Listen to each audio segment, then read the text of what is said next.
자, 오늘 누가복음 1장을 통하여서 저는 여러분들과 함께 왕을 맞을 준비하는 귀한 믿음의 지혜로운 사람들이 다 되기를 주의 이름으로 소원합니다. 예수님이 이 땅에 하나님의 아들로 이 땅에 왕 중의 왕, 만왕의 왕으로 이 땅에 오셨습니다. 그 예수님을 우리 맞이하면서 우리의 인생이 달라지기를 원하고, 오늘 이 땅에 어떠한 삶의 형편들, 비록 죽을 자리가 있다 할지라도 믿음의 그런 은혜를 체험하고 살 자리가 되어주시고 하나님께 영광을 돌릴 수 있는 귀한 시간들이 되기를 원합니다. 예수님은 우리들의 모든 무거운 짐들을 짊어지기 위하여 하늘 보좌 버리시고 이 땅에 오셨습니다. 그리고 예수님이 마구간에 탄생하신 그러한 예수 그리스도 아기 예수님을 우리 목자들이 축하하고 동방박사들이 예물들을 드리면서 오늘 하나님께 영광을 돌렸습니다마는, 어떤 의미에서는 그 동방박사들보다도 마리아보다도 왕을 맞을 준비해야 될 귀한 사람이 있다면 바로 예수님의 그러한 어머니 마리아와 또 예수님의 육신의 아버지 우리 요셉에 대해서 오늘 이 아침에 말씀을 함께 나누면서 왕을 맞을 준비를 어떻게 해야 될 것인가를 함께 경험하는 귀한 시간이 되었으면 좋겠습니다. 조선시대 숙종임금이라는 분이 계셨습니다. 이분은 민정사찰을 자주 나갔던 분이었다고 이야기합니다. 시찰을 나갈 때에는 왕이 옷을 입고 나가지 아니하고 평민복장으로 나가서 평민들이 어떻게 사는가, 그들의 그런 사정을 돌아보면서 오늘 나라를 참 잘 다스리기를 원했던 그러한 분이었는데, 어느 날 이분이 관악산 밑에 이제 어느 지역을 다니게 되어졌을 때 날이 저물어서 어느 곳에 머물러야 될 터인데, 그 동네에서 가장 부유한 집에 이분이 이제 문을 두드리게 되어집니다. 이리 오너라. 우리 옛날 이리 오너라 그렇게 하죠. 손님이 왔다고 이리 오너라 그렇게 여러 번 외쳤더니 종이 나오게 되어집니다. 종이 나왔을 때에 이분이 이렇게 얘기했습니다. 오늘 하룻밤만 묵었으면 좋겠다고, 지나가는 나그네인데 하룻밤 좀 잠을 자았으면 좋겠다고 이야기를 하게 되어집니다. 그런데 이 종이 이 웬 사람이 나를 귀찮게 하냐고 종이 말이죠. 그 손님을 향하여서 욕을 하면서 난리를 쳤습니다. 그러는 그 모습을 주인이 먼 발치에서 바라보다가 나와가지고 이제 손님에게 아주 냉철하게 거절하고 가라고 그렇게 이야기를 하게 되어집니다.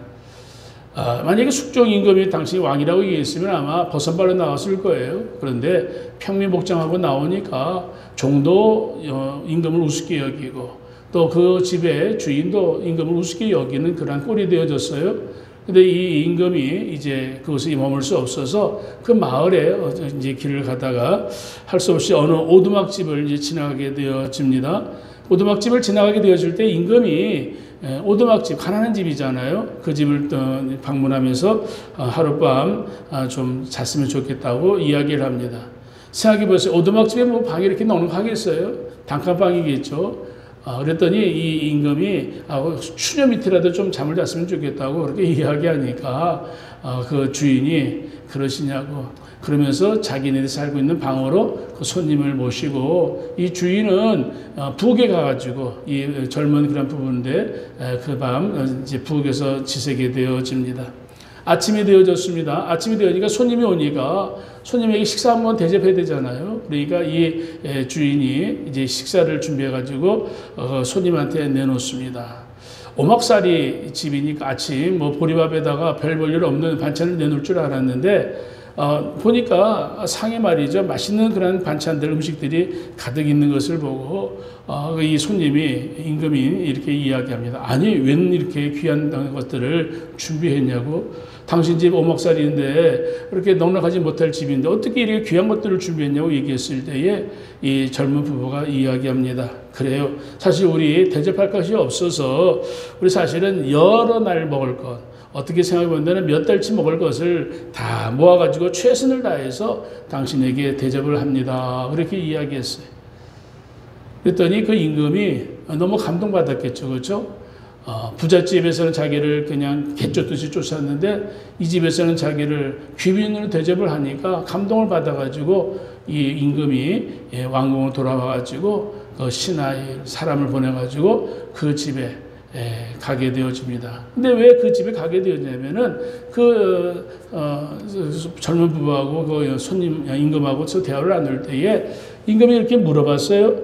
그 젊은 사람에게 혹시 당신의 소원이 있으면 뭔가 한번 좀 들어보고 싶다고. 그랬더니 이 사람이 말하기를 내가 임금님이 살고 있는 성의 문지기로 궁의 문지기로도 있었으면 좋겠다고. 그러면 내가 좀 참으로 행복하겠다고 그렇게 이야기했던 것이 기억나가지고 그 사람 신하를 보내고 그 사람을 성전의 문지기로 삼았다는 그러한 이해가 있습니다. 그런데 그 성전 문지기로 가는 그러한 모습을 보았던 그 동네 가장 잘 사는 사람이 배가 아픈 거죠. 깜짝 놀란 거죠. 왜냐하면은 손님이 임금이었던 것을 알았을 때에 얼마나 후회가 막심하겠어요. 임금 한번 내가 잘 대접하면 내 평생 삶이 잘 될 텐데 이미 지나간 건 어떻게 하겠습니까? 만왕의 왕이신 예수님이 이 땅에 오셨을 때에 왕의 옷을 입고 또 청문사선을 동원하고 하나님의 아들이 온다 그러고 왔으면은 세상 모든 권세자들이나 모든 사람들이 영접했겠죠. 그런데 예수님이 이 땅에 오셨을 때에 그 예수님의 모습은 전혀 상상 밖의 그런 모습으로 예수님이 오셨습니다. 헤롯 왕도 또 당시 종교 지도자 바리새인들 서기관들도 예수님을 알지 못했죠. 심지어는 예수님이 탄생하신 그 여관 주인도 예수님을 알지 못했던 그러한 상황이었습니다. 그러한 모습들을 생각해 본다면은 오늘 우리가 이 땅에 하나님의 아들 예수님이 이 땅에 오셨을 때에 오늘 우리들도 영적으로 깨어있지 않으면 영적으로 분별력 갖지 않으면은 우리 예수님을 맞이할 수가 없습니다. 우리가 1년에 한 번씩 성탄의 계절을 지냅니다. 또 성탄절이네, 크리스마스네. 우리가 크리스마스 하면은 저희 연배 비슷한 사람들 옛날 우리 새벽성 돌았던 것들이 기억납니다. 새벽성 돌았을 때에 한 10여 명, 15명 그냥 한 무리가 되어져가지고 그 밤에 그 성도들이 집을 돌아다니면서 우리 새벽성 기쁘다 구주 오셨네 찬양을 드리고 고요한 밤 찬양을 드리고 또 그 당시에는 많은 교회들이 새벽성을 돌았기 때문에 그런 교인들끼리 서로 마주치면 할렐루야 수고하세요 그렇게 인사도 하고 그런 성탄의 계절을 지냈는데 지금은 특별히 올해는 더 그것도 새벽성도 못 돌고 성도들의 사귐도 가질 수가 없는 참으로 아주 그냥 메마른 그런 어떻게 생각하면은 어느 때보다도 영적으로 참 그런 답답한 그런 성탄절을 지내고 있습니다. 그러나 이러한 시대일수록 이러한 시간일수록 어둠의 시대일수록 오늘 우리들이 우리의 마음에 왕으로 오시는 예수님을 우리가 영접을 하고 왕으로 오신 예수님을 우리 마음에 모셔야 되는 그런 성탄의 그런 시간들이 되었으면 좋겠습니다. 예수님이 탄생하신 장소는 여러분들 베들레헴입니다. 근데 오늘 성경에 보니까 예수님의 부모님이 사셨던 곳은 어디예요? 1장 오늘 26절에 보니까 갈릴리 나사렛이라는 동네에 살고 있었습니다. 갈릴리 나사렛 동네에 살고 있던 이 분들이 어떻게 베들레헴에 가게 되어졌을까? 성경에 우리 누가복음 2장에 보게 되어지면은 그 당시 아구스토스가 얘기를 합니다. 천하의 모든 사람들에게 공포를 합니다. 내가 이제 총독이 되어져 가지고 내가 인구 조사를 해야 될 테니까 너희들 지금 살고 있는 데에서 너희들 고향으로 가서 호적을 신고하고 돌아오너라. 그렇게 명령을 내리게 되어집니다. 천하 모든 사람들이 자기가 살고 있는 그곳에다가 호적을 등록하는 게 아니라 원래 고향, 자기의 고향으로 돌아가라는 그런 말에 오늘 그 요셉, 그러니까 우리 예수님의 그런 아버지죠. 요셉이 마리아와 함께 이제 자기의 그런 고향 다윗의 동네 베들레헴으로 이제 가게 되어집니다. 원래 요셉이 오늘 다윗의 동네 출신이거든요. 베들레헴 출신이거든요. 그러니까 그 지역에 이제 호적을 하러 갔다가 이제 해산의 그런 때가 되어져 가지고 이제 마리아가 베들레헴에서 출산을 하게 되어집니다. 근데 성경에 보게 되어지면은 오늘 예수님이 탄생하신 이 놀라운 사건들을 미가 선지자가 이미 예언해 나왔어요. 베들레헴에서 하나님의 그러한 아들이 탄생할 것을 미가 선지자가 미가서 5장에 이미 예언해 놓았습니다. 아주 장소까지도 콕 집어가지고 베들레헴에서 탄생할 것이다. 우리가 생각해 볼 때 하나님이 이루신 일을 보면은 참으로 놀라운 일입니다. 수백 년 후에 일어날 일들을 하나님이 미리 예언해 놓으시고 그 하나님의 그 모든 행하신 일들이 하나도 빈틈없이 하나님이 행하신 일들을 보게 되어집니다. 불가능해 보이는 일들을 하나님이 역사를 주관하신 하나님, 오늘 세상을 주관하신 하나님, 오늘 역사를 주관하시고 권력자들을 이용하신 하나님을 보게 되어집니다. 오늘도 하나님은 살아계십니다. 하나님 오늘도 이 역사의 모든 것들을 다스리고 주관하신 하나님이신 줄 믿습니다. 제가 지난주에도 얘기했죠. 오늘 우리가 화성에 와가지고 지금 신앙생활하고 화성중학교에서 예배를 드리고 있는 이 모든 것들 우연한 일 같지만 사실은 우연한 일이 아니라 하나님이 우리를 인도하시고 보내심이라는 것을 우리가 늘 기억하고 우리가 있는 이 처소에서 이곳에서 우리 하나님께 영광을 돌릴 수 있는 사람들이 되어야 된다는 사실을 말씀을 드렸습니다. 여러분, 예수님이 탄생하신 곳이 베들레헴입니다. 왜 예수님이 베들레헴에서 탄생하셨을까 생각해 본다면 그 베들레헴이라는 이름하고 관계가 있습니다. 베들레헴의 이름은 떡집이라는 뜻이잖아요. 떡집. 오늘 예수님께서 베들레헴에 탄생하신 것, 예수님이 생명의 떡이 되시고 예수님께서 요한복음 6장에 보면은 내가 하늘에서 내려온 산떡이니 내가 주는 떡을 먹는 자들은 영원한 생명을 누릴 것이다. 그렇게 말씀해 주었어요. 그러니까 베들레헴 떡집에서 오늘 예수님이 이 땅에 오늘도 오셔서 우리들에게 생명을 나눠주기 위해 오신 이 베들레헴, 우리가 생각해 볼 때 이곳은 얼마나 축복된 장소인가 하는 것들을 알게 되어집니다. 예수님은 생명의 양식이었습니다. 예수님은 이 땅에서 공생의 기간 동안 하나님의 말씀을 나눠주면서 내가 하늘에서 내는 떡이다가 말씀하시고 내가 주는 떡을 먹어라.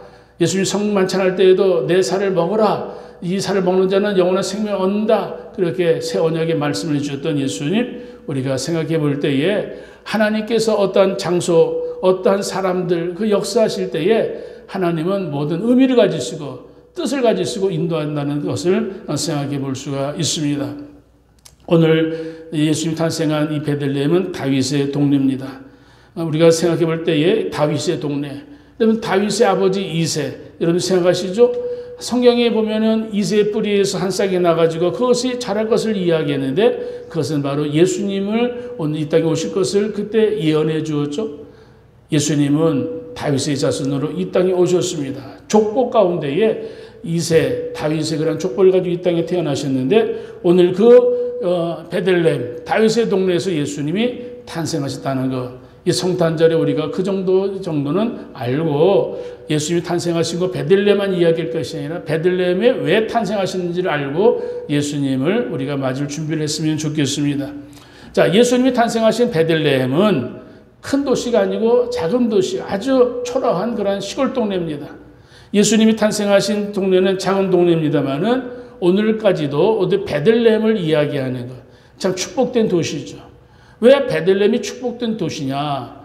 왕이 탄생했기 때문에 이 베들레헴은 기념되어지는 것이고 예수님의 탄생을 이야기할 때마다 베들레헴 그곳에 하나님의 영광이 임하게 되어지는 겁니다. 오늘날 이 땅에 대통령이 태어난 곳에 생가를 짓죠. 유명한 곳에 사람들 태어나면은 유명한 사람들의 생가를 좀 보존하죠. 뭐 시인이든 유명한 사람들, 저들의 그런 생가, 뭐 음악가들, 외국에 나가보면은 뭐 모차르트의 뭐 생가다, 누구의 생가다, 뭐 마틴 루터의 생가다, 그런 것들을 보고 돌아옵니다.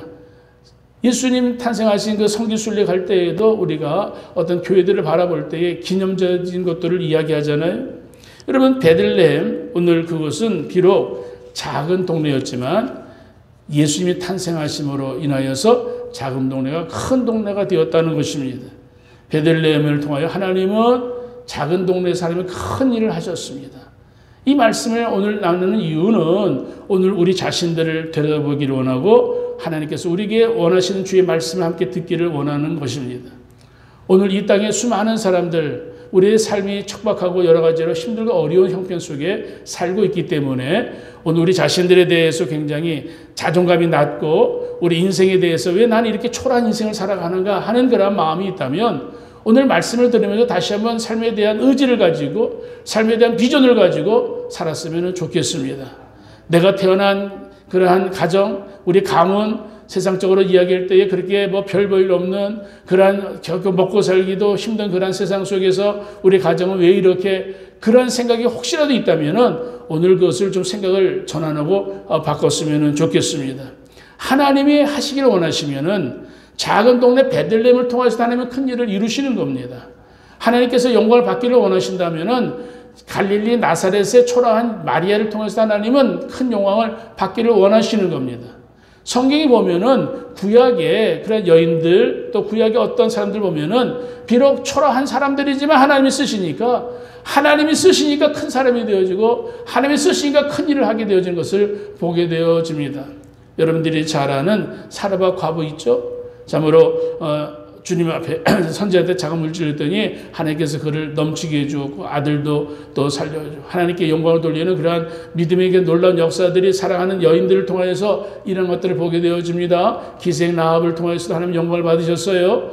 루시라는 모함 여인을 통해서 하나님 영광을 받으셨습니다. 하나님께서는 초라하고 부족한 사람들이지만은 하나님께서 저들을 통하여서 하나님의 다윗의 계보에 하나님의 영광을 받으시는 귀한 사람들로 저들을 세워 주었습니다.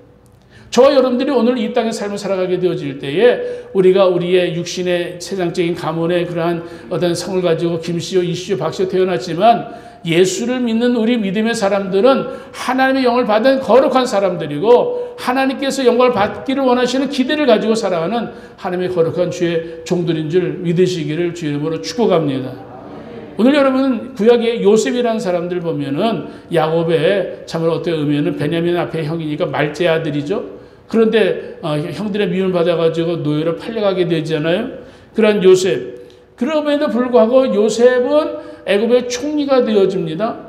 그렇게 되어졌던 이유가 뭘까요? 하나님이 보는 역사에 하나님이 귀한 사람들을 세우시는 거예요.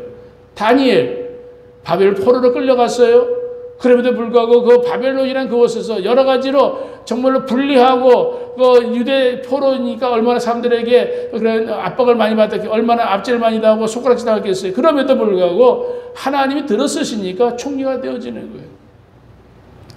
우리가 살아갈 때에 하나님께서 원하시는 사람은 어떤 사람이냐? 외형적으로 가문이 좋고 좀 많은 그런 물질을 가지고 권력 있는 사람들 하나님이 쓰신 그럴 수도 있겠지만은 오늘 이 성탄의 계절에 우리가 생각해 볼 수 있는 것은 작은 베들레헴을 통해 하나님은 큰 영광을 받으시고요.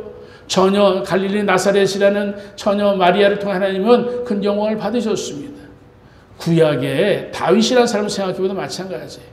아버지 이새는 다윗이라는 아들이 여러분들 눈에 차지 않았어요? 그 다윗의 형들보다도 형들이 그래도 훌륭한 형들이 있었으니까 다윗은 그 형들을 중심으로 모든 것을 생각했어요. 여러분 사무엘이 왔을 때에도 오늘 이 집에 하나님께서 기름을 받은 자가 있다고 했을 때에 아들을 쭉 세웠는데 이새는 다윗이 있는 것조차도 생각하지 않고 다른 형제들을 다 줄 세워놓고 사무엘에게 아들들을 소개합니다. 사무엘이 보았을 때에 야 니들 아들 이것뿐이 없냐? 이야기했을 때 그제서야 아버지의 신부를 하고 있던 다윗을 그제서야 불러오게 되잖아요. 그런데 그 다윗을 사무엘이 보았을 때에 하나님의 마음에 드는 성령에 감동되어지는 다윗을 보고 하나님께서 사무엘이 다윗을 기름 붓는 것을 우리 너무나 잘 압니다. 하나님께서 역사하시는 것. 비록 베들레헴에는 작은 동네 예수님 탄생하셨지만 그 작은 동네를 작지 않은 동네로 만드신 분은 하나님이세요. 왜? 하나님의 아들 예수님이 그곳에 탄생하셨기 때문에 하나님은 그 베들레헴을 통하여 영광을 받으셨습니다. 진짜 큰 자는 누군가? 하나님이 세우시는 사람이 큰 자예요. 하나님이 세우시는 종들이 하나님의 영광을 나타내는 사람이 되어줄 수 있는 줄 믿습니다. 저와 여러분들의 삶을 하나님이 세워주시기를 원합니다. 우리의 교회를 하나님이 세워주기를 주의 이름으로 축복합니다. 여러분 교회 건물 사이즈 크다 작다 사람들이 많이 모였다 작게 모였다 그것이 문제가 아닙니다. 건물에 승부를 거는 것이 아니라 모인 수의 승부를 거는 것이 아니라 모인 사람들이 어떤 사람들인가. 기도원의 300명 용사가 하나님의 큰 영광을 나타낼 수가 있었습니다. 우리 교회가 작은 교회고 우리가 비록 부족한 사람들이 할지라도 하나님께서 이 성탄의 계절에 주님의 영광을 드러낼 수 있는 그러한 사람이 되기를 원하고 가정이 되기를 원하고 교회가 되기를 원한다는 그러한 비전과 소망을 갖는 성탄의 계절이 되었으면 좋겠습니다. 예수님이 우리의 왕으로 존재하실 때에 우리가 그분의 뜻에 따라서 우리 성도들이 주의 뜻을 섬기고 우리 교회가 하나님의 뜻을 섬기게 되어질 때에 하나님은 그 사람을 통하여 그 교회를 통하여 큰 영광을 받으신 줄 믿습니다. 큰 영광을 드러내면 큰 자가 되어지는 거예요. 하나님의 이름을 높이면 큰 자가 되어지는 줄 믿습니다. 우리의 인생에 우리의 삶의 기쁨 우리 삶의 가치, 우리는 세상에 두는 자가 아니라 하나님께 가치를 두고 하나님을 소망하며 살아가는 사람들이기 때문에 오늘 예수 그리스도 안에 얼마든지 하나님이 기뻐하시는 선한 믿음의 역사들을 우리를 통하여 이루실 줄 믿습니다. 하나님은 지금도 일하십니다. 하나님은 오늘도 우리들에게 감동을 주십니다. 성령께서 감동을 주실 때에 힘도 더하여 주실 줄 믿습니다. 환경도 만들어 주실 줄 믿습니다. 우리는 눈에 보이는 외적인 것에 많은 핑계를 댑니다. 내 현재 모든 삶의 여건 때문에 우리는 이래서 못하고 저래서 못한다는 불가능한 일들을 많이 이야기합니다. 그러나 하나님은 우리가 가지고 있는 현재 어떠한 세상적인 것들이나 물질적인 것들이나 그런 것들을 통하여 역사하시는 것이 아니라 하나님 앞에 믿음의 참으로 겸손한 모습으로 주님의 믿음에 주님의 마음에 맞는 합당한 그릇이 되어지면 얼마든지 하나님의 능력을 우리의 그릇에 믿음의 그릇에 부어주시면은 내가 있는 처소에서 내가 하는 일들을 통해서 하나님은 큰 영광을 받으실 줄 믿습니다. 이번에 우리 성탄절 우리 나눔의 시간에 성탄절 감사금도 드리지만 나눔 시간에 우리 한 가정에 한 3만 원 정도 함께 또 우리 헌신하기를 원하는 일들은 우리들 주변에 소외되신 분들 또 우리 이 지역의 탈북자들 그들을 좀 도왔으면 좋겠다는 마음을 가지고 이 일들에 좀 관심을 가졌으면 좋겠습니다. 오병이와 같은 것들을 통하여 참으로 적은 것들이지만 사랑을 나누고 함께 은혜를 나누게 되어질 때에 오늘 그 가정 그 사람들을 치유하고 회복시키는 놀라운 일들이 있고 소망을 가질 수 있는 그런 성탄의 그러한 계절이 되었으면 좋겠습니다. 자, 오늘 이 누가복음 1장을 통해서 우리가 왕을 맞이할 준비하는 일들에 우리 지역적인 베들레헴도 이야기했습니다. 오늘 이 시간에 우리 사람 중심의 그런 이야기들을 해보기를 원하는데 오늘 성경에 등장하는 사람 마리아라는 사람이 있습니다. 여러분 이 마리아 오늘 가브리엘이 마리아에게 나타나서 이야기합니다. 오늘 28절에 은혜를 받은 자여 평안할지어다 주께서 너와 함께 하시도다. 하나님께서 이 마리아에게 세 가지 복을 주십니다. 은혜를 받은 자여 하나님께서 저를 그렇게 인정해 주십니다. 또 그리고 말씀하십니다. 평안할지어다 오늘 저의 심령의 미래적인 현재의 미래적인 축복을 하십니다. 그리고 하나님이 약속하십니다. 주께서 너와 함께 하시도다. 은혜를 받는다. 여러분 은혜라는 게 뭡니까? 값없이 주신 은혜라는 말 많이 들어봤잖아요. 하나님께서 우리를 구속해 주었어요. 우리가 죄인이었는데 우리가 아직 죄인 되었을 때에 우리가 주님께서 우리가 주시는 십자가에 죽으시는 그런 구속의 역사를 통하여 죄인 되었을 때 우리를 구원하기 위해 하나님이 이 땅에 오셔서 십자가에 죽으시고 예수 그리스도를 영접하는 자들마다 하나님의 자녀가 되는 권세를 주었습니다. 그게 은혜죠. 하나님께서 우리의 자격을 본다면은 너는 자격이 없어. 그래가지고 우리를 내쫓는 것이 아니라 우리가 부족하고 연약해 보여도 하나님은 다시 한번 우리에게 복음을 주시고 복음을 듣는 우리들이 예수를 믿는다면 그래 내가 너에게 은혜를 베풀고 내가 너에게 평안을 주고 내가 너와 함께 했다는 그러한 하나님의 축복의 말씀을 계속 우리에게 허락해 주실 줄 믿습니다. 여러분 갈릴리 나사렛이라는 지역을 얘기했습니다. 이 지역은 참으로 소외된 지역이고요. 세상말로 그러한 별 볼일 없는 그러한 지역입니다. 하나님께서 오늘 이 갈릴리 나사렛에 주목하셨습니다. 그리고 마리아라는 여인에게 오늘 가브리엘을 보내서 하나님의 메시지를 전하게 되어집니다. 여러분 오늘 이 마리아는 보통 사람, 보통 여인입니다. 평범한 그런 사람입니다. 그런데 하나님께서 오늘 이 처녀 마리아에게 가브리엘을 보내셔서 누구도 경험할 수 없는 놀라운 이야기를 합니다. 무슨 이야기입니까? 네 처녀 마리아, 네가 이제 잉타하여 아들 낳을 것이다 이야기합니다. 여러분 생각해 보세요. 오늘 이 마리아가 이 얘기를 들었을 때 얼마나 놀랄 수밖에 없는 이야기입니까? 오늘 성경에 보게 되어지면 마리아는 많이 놀랐습니다. 오늘은 이게 성경에 보니까 오늘 마리아는 이 이야기를 듣고 마음에 두려움을 느끼게 되어졌습니다. 30절 보세요. 천사가 이르되 마리아여 무서워 말라. 아니 자기에게 은혜 받은 자여 평안할지어다 주님께서 함께 하신다 하는 이야기를 들었으면 우리 같으면 할렐루야 그리고 아멘 그래야 될 거 아니겠어요? 근데 마리아는 천사가 와가지고 인사를 하니까 이게 무슨 얘기냐 이 말이죠. 유대인들 그 사람들은 하나님을 여러분 보면 죽는 줄 알았죠. 또 천사가 임하게 되어지면은 이거는 보통 일이 아니거든요. 놀랄 수밖에 없는 거예요. 놀랐다는 거는 무슨 의미일까? 잘 알 수 없으니까 하나님께서 어떤 것을 다 가르쳐 주시고 임하는 것이 아니라 갑자기 느닷없이 오늘 임하게 되어지면은 오늘 우리가 우리라도 깜짝 놀랄 수밖에 없을 것입니다. 여러분, 그게 바로 은혜입니다. 내가 원해서 응답을 받는 것이 아니라 내가 원하지도 않았는데 예측하지도 않았는데 어느 날 갑자기 천사가 와가지고 안녕 잘 있었느냐 사랑하는 아들아 딸아 이야기하게 되어지면 놀랄 수밖에 없죠. 제가 이번에 우리 아이들한테 뭘 조그만 걸 보냈거든요. 조그만 걸 보냈더니 아이들이 놀래가지고 아빠 이렇게 안 보내도 돼요. 이제 우리 다 컸어요. 그 얘기를 듣고 제가 마음에 좀 흡족했습니다. 왜냐하면 이제 자녀들이 우리 아이들이 다 컸다는 이야기를 하니까 여러분 그 얘기가 제 마음에 또 기쁨을 주었습니다. 하나님께서 오늘도 우리들에게 주시는 것 예상하지 못했던 것들을 주었을 때에 여러분 우리가 하나님 앞에 때는 이거 세상 말로 웬 떡이냐 그렇게 얘기했잖아요. 이 마리아는 천사 가브리엘 만났을 때에 신비한 체험을 하게 되어집니다. 오늘 특별한 것 없는 갈릴리 나사렛 마리아에게 천사가 와가지고 은혜 받은 자여 평안할지어다 주께 너와 함께 하신다. 오늘도 이러한 축복의 메시지가 여러분들 심령에 임하기를 소원합니다. 하나님의 은혜가 늘 여러분들 충만하기를 원합니다. 여러분들 평안하시기를 주의 이름으로 축복하고요. 주님이 우리 함께 하신 것을 여러분들 믿고 주 앞에 감사할 수 있기를 주의 이름으로 축복합니다.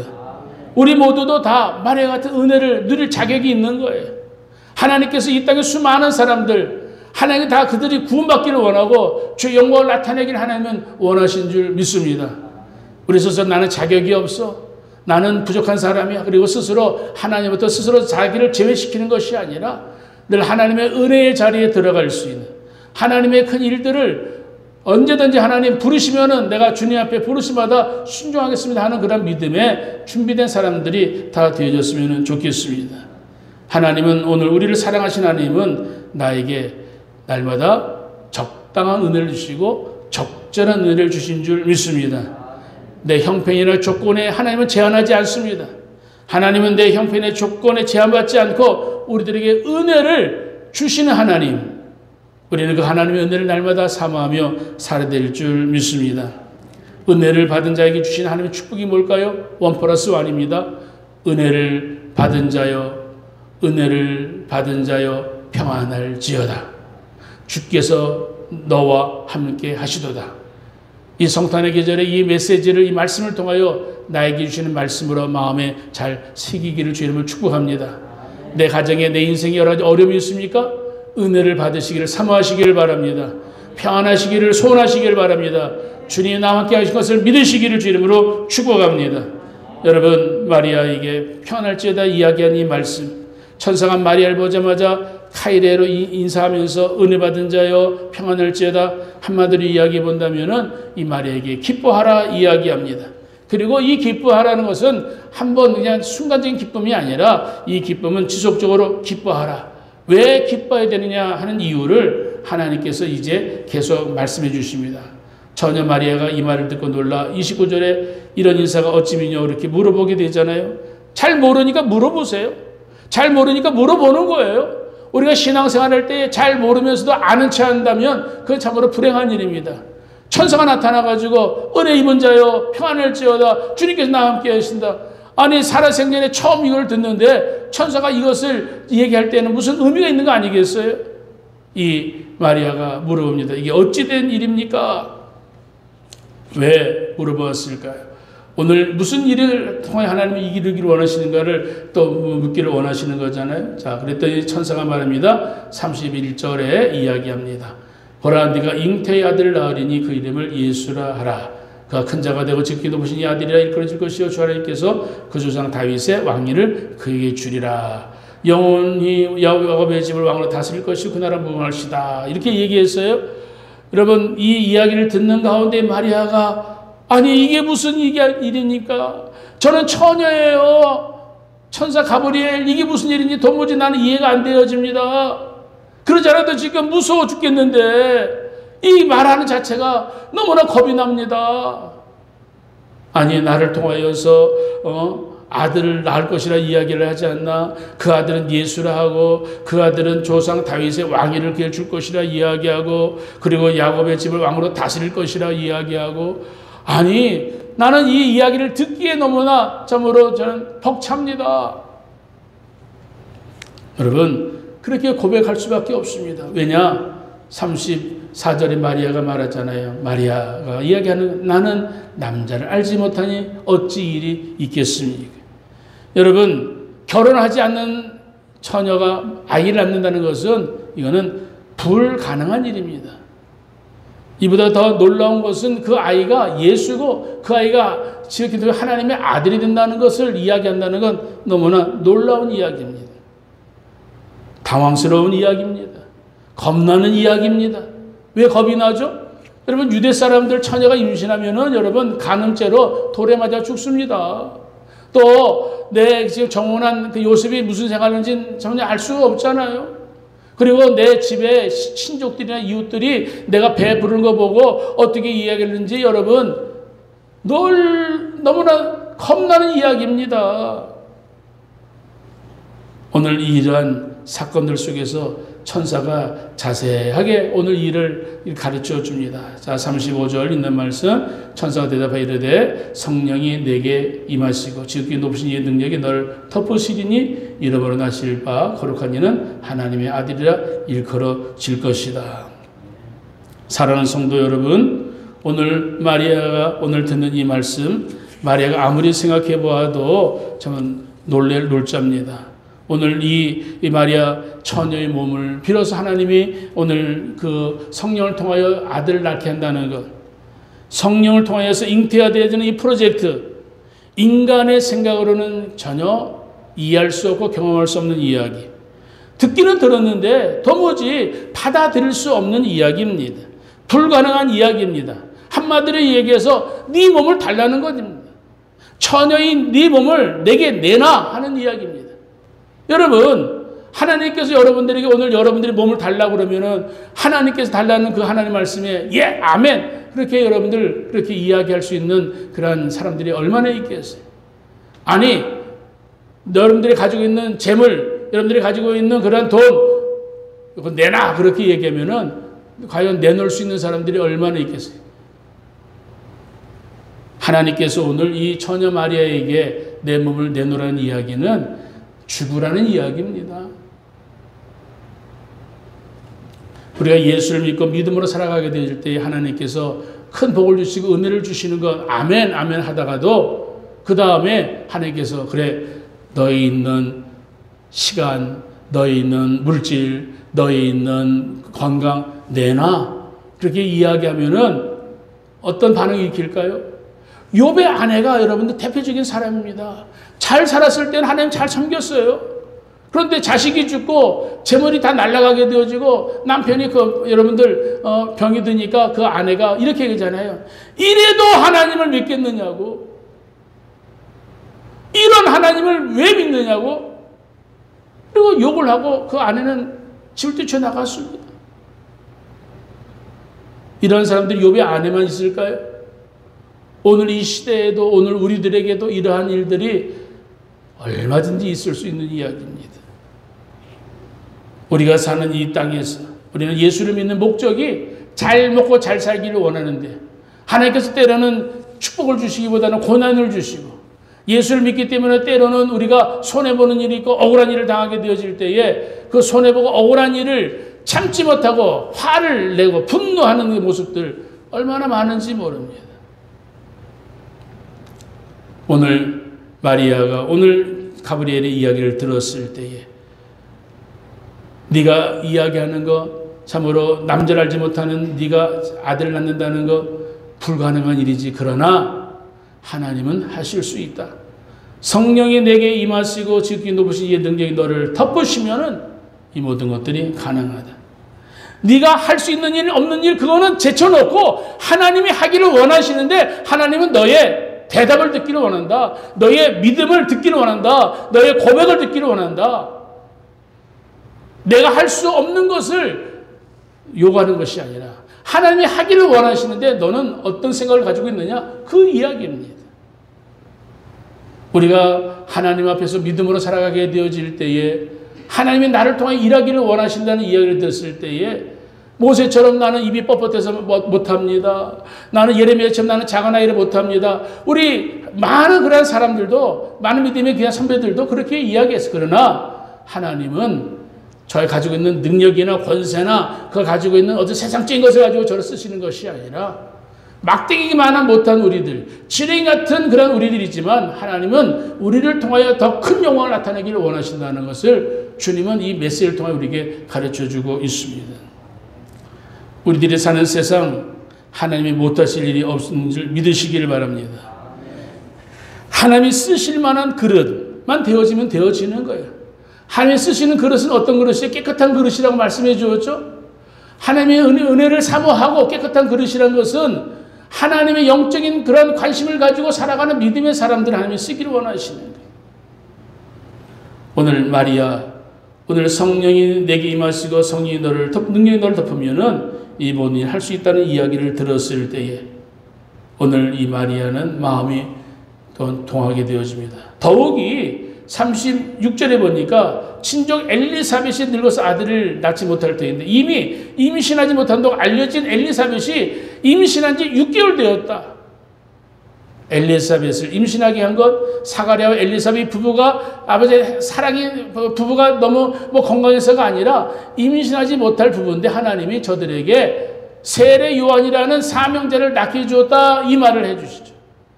그 말씀에 이 마리아가 37절에 그렇게 고백합니다. 대저 하나님의 모든 말씀은 능하심이 없느니라 고백하게 되어집니다. 사랑하는 성도 여러분, 우리는 예수를 믿음으로 인하여서 오늘 세상에 많은 그런 행복을 누리고 싶은 마음들이 많이 있습니다. 그러나 그 모든 걸 누릴 때 세상적인 것을 나 자신의 육신의 것을 위하여 우리가 그것을 요구하는 것이라면은 저 세상 사람들과 뭐가 차이가 있겠어요?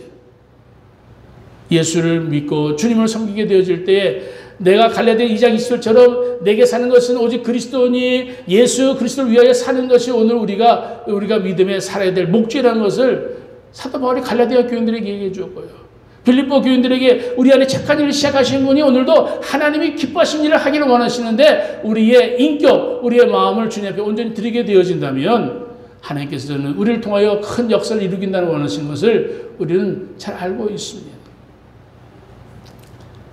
우리가 세상에 살아갈 때에 주의 말씀이 내게 떨어지면 그 일을 감당할 때에는 때로는 나의 희생이 필요하고 나의 수고가 필요하고 내가 손해 보는 일들이 있다면은 그럼에도 불구하고 주님 오늘 마리아처럼 말씀대로 하옵소서. 주의 모든 말씀에 능하지 못함이 없은 줄 나는 믿습니다. 그렇게 고백할 수 있는 마리아 같은 그런 믿음의 사람들이 되어야 될 줄 믿습니다. 마리아는 이렇게 고백합니다. 말씀대로 그대로 주의 여종이오니 말씀대로 내게 하옵소서.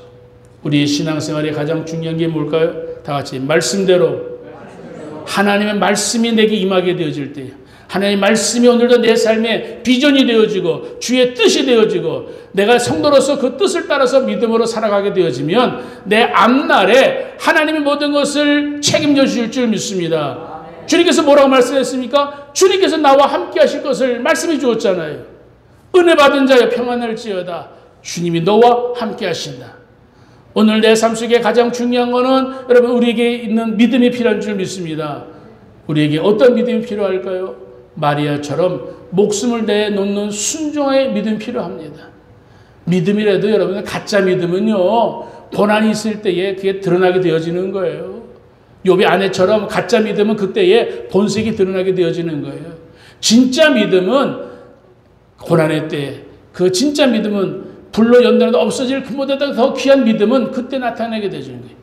그러한 믿음을 보배로운 믿음이고 그러한 보배로운 믿음을 가지고 살아갈 때 우리는 믿음의 영적인 나그네가 되어져서 하나님 나라를 바라면서 우리는 이 땅에서 땅의 것들을 추구하는 것이 아니라 하나님의 것을 추구하며 살아가는 거룩한 믿음의 나그네가 되어지고 하나님의 종들이 되어지는 줄 믿습니다. 사랑하는 성도 여러분, 오늘 마리아는 주의 말씀이 내게 그대로 이루어지길 원합니다 얘기했을 때에 자기 자신을 주의 여종이라고 이야기합니다. 사랑하는 성도 여러분, 종의 특징은 주인의 뜻대로 살아가는 겁니다. 내 생각이 없습니다. 내가 불리해 보여도 주의 말씀에 따라 살아야 됩니다. 종의 자세는 내 주인이신 그분의 뜻을 따라 살 때에 그 모든 것, 그 주인의 영광이 되는 줄 그 종은 그렇게 믿고 살아갈 뿐입니다. 나는 하나님의 여종입니다. 하나님과의 관계가 확실해졌습니다.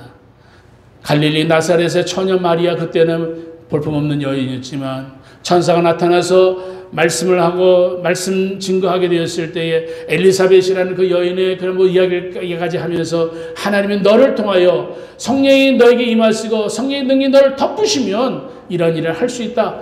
왕이 너를 통하여 태어날 수 있다.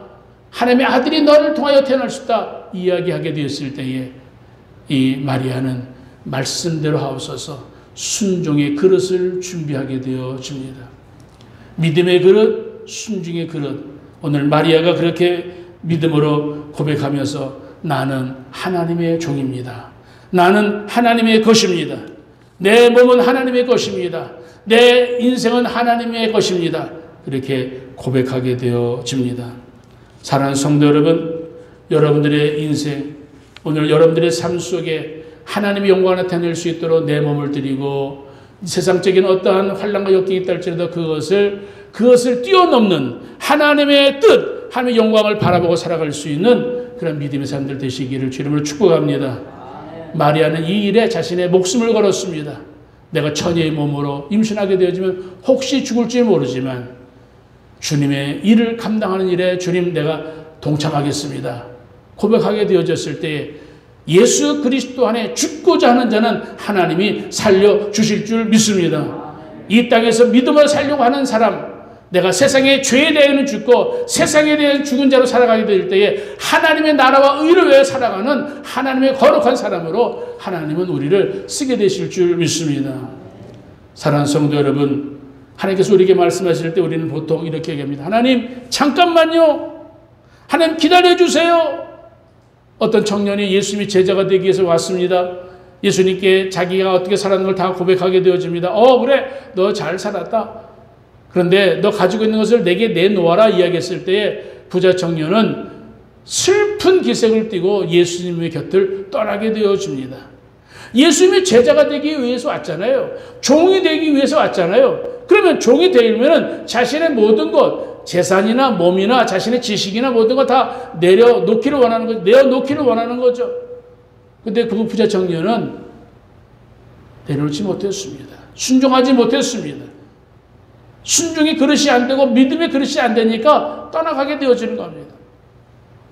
여러분, 사도 바울이 예수님 앞에 부름받았을 때에 사울이라는 그 시대 죄인 중에 괴수, 예수 믿는 사람 핍박했던 사람인데 하나님은 예수를 핍박했던 그 사울을 택하여서 하나님은 이방인들의 복음을 전하는 믿음의 그릇, 큰 그릇으로 하나님은 그를 사용해 주었죠.